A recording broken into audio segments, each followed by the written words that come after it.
Hi, my name is Simone Jardim, and we are here in Valencia Bonita today, Bonita Springs, Florida, to give you some tips on the new and improved pickleball tutor, the Plus. And I hope you have fun watching these tips and hopefully learning how to use some of these drills at home.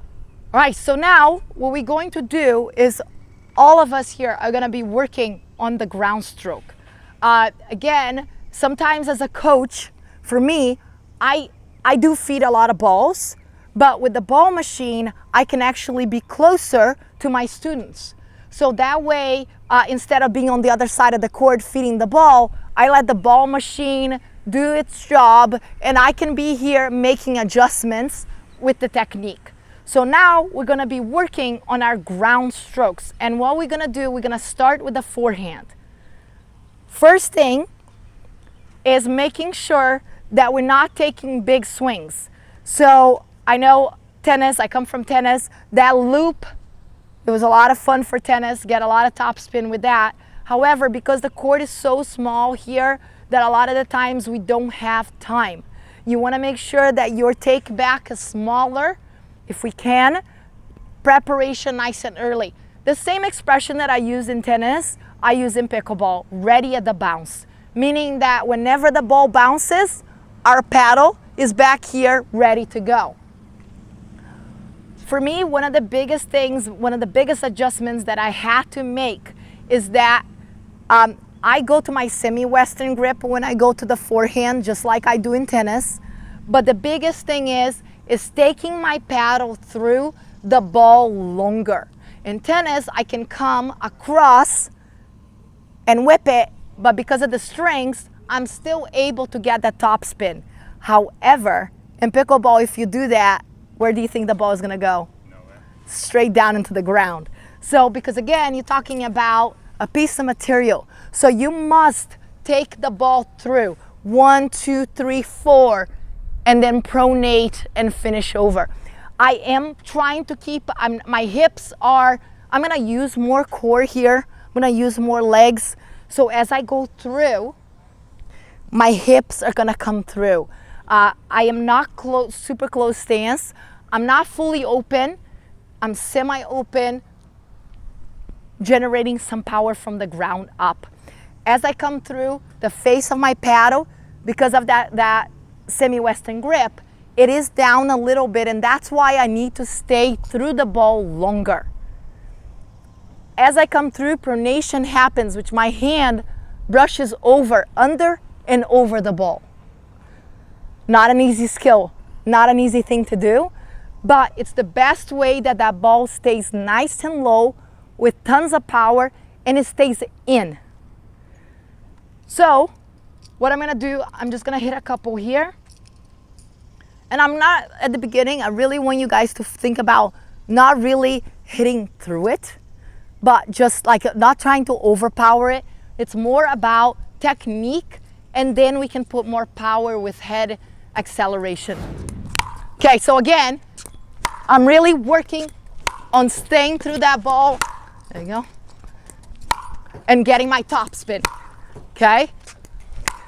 Ooh, I like this. Okay, so again, as I'm coming through, I wanna make sure that I get underneath the ball. Unfortunately, this is the part where you gotta use your legs, okay? You are going to be coming under the ball, bring your hand underneath it, and brush the ball. We're gonna go back to oscillation. We're gonna have 2 lines. I want you to hit 2 and then rotate, okay? 2 each, and then the next one comes in. So, ready? Who's up first? Good. Oh, that big swing. There you go. That's it, good. And brush that ball. Make sure you're brushing it. There you go, that's okay. And again, up. Oh, that wind.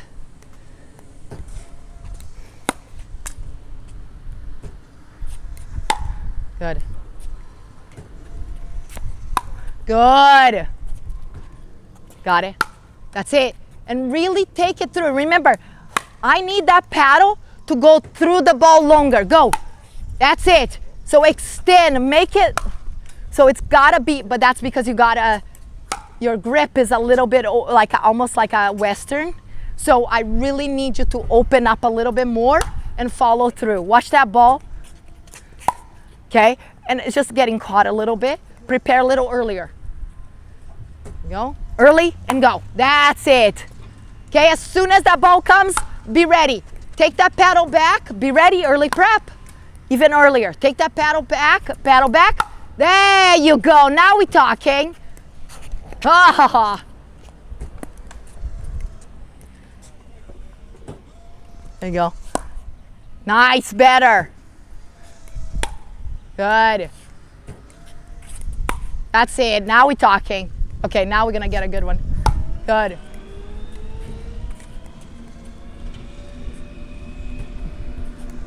Good, very good.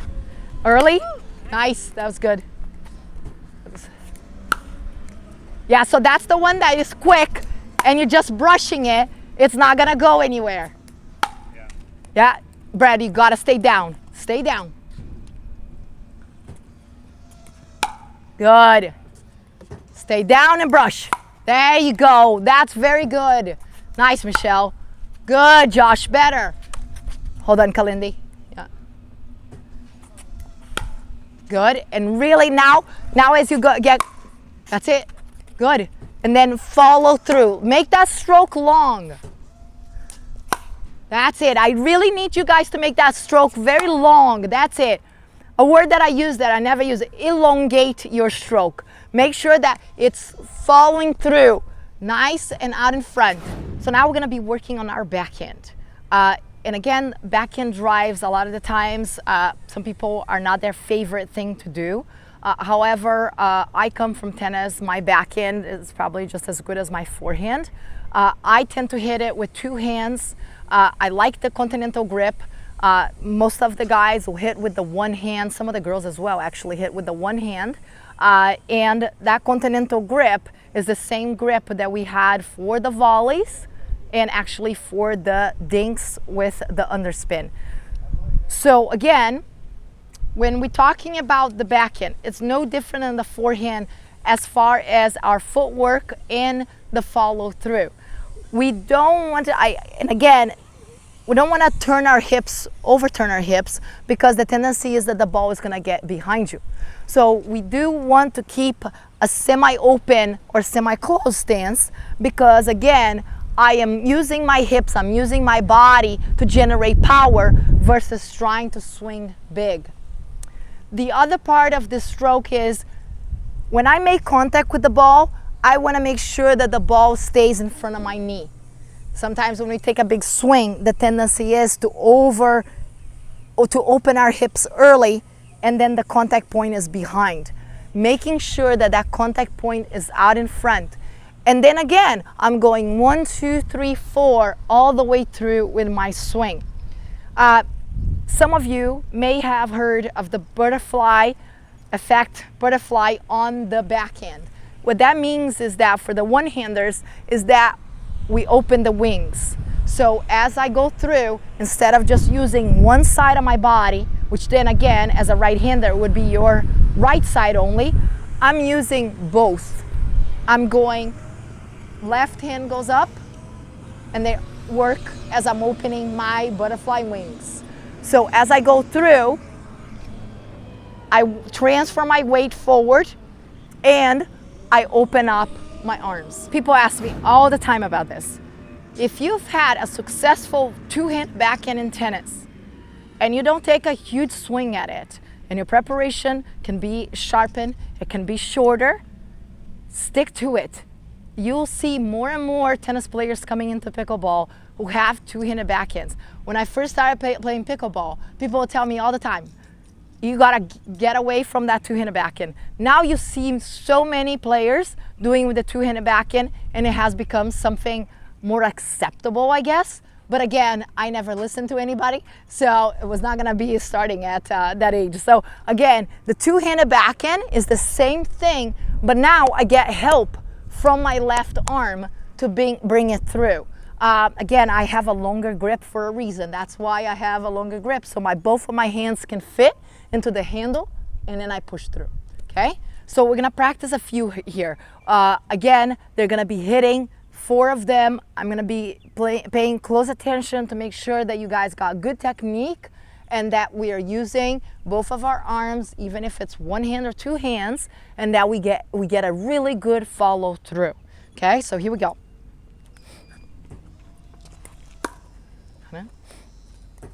That's it. Good. Oh, there's the 2-handed backhand. Good. Try to use that left arm as well. So go. Yeah, so that's too big, Kalindi. By the time, remember, ready at the bounce. Yeah. And then for you, Josh, perfect. So for you, Josh, is the part where, yes, I want you to stay longer with the ball versus getting rid of it quick. And for you, Michelle, is open your hips a little bit more, especially the left side. There you go. So open that left side. So when you're here, instead of closing here and then you stuck, try to stay. So the ball comes, try to keep this part. See, now it goes through that way. All right, go ahead. There you go, Josh, holding it longer. That's it, there you go. So your left side of your hip stays open to the court longer. Good, Brett. Got it? Open? Yeah. So see how you turned a little too much? Try to stay open to the court just a little bit more. That's better. There you go. Good. And again, the reason I like is because I'm closer to you now. I can see what you're doing. Yeah. Good. That's it. Prepare earlier now, Kalindi. Good. Same thing, Brad. So that wind is bringing that ball into you guys' body. Be ready earlier. That was better. Adjust. Good. Ready at the bounce. Go, go. Pedal ready earlier. Even earlier. Pedal ready and go. There you go. Solid. Better. That's it. So ready and swing. Good. Ready? Swing. Better. That's it. Correct. The pedal face needs to stay through. That one was a little too open, Brad. See, that was the combining of the hips being a little close, a little too long. Good. Better. Good. Nice. Right on the target. Good. So, Michelle, now in order to get that ball to get lower, now I need you to transfer the weight like forward. Yes. Same thing, Brad. Transfer that weight forward. Go. That's a good slice. Very nice. Go. Good. Now. Even earlier now. Like transfer that weight forward. Good. Go. Better. Yeah. Because I need that ball to get like come under and then like get your left hand on top. Yeah, get your left hand on top of that ball. That's dropping a little bit. That's it. That a girl. Good. Got it. See the difference?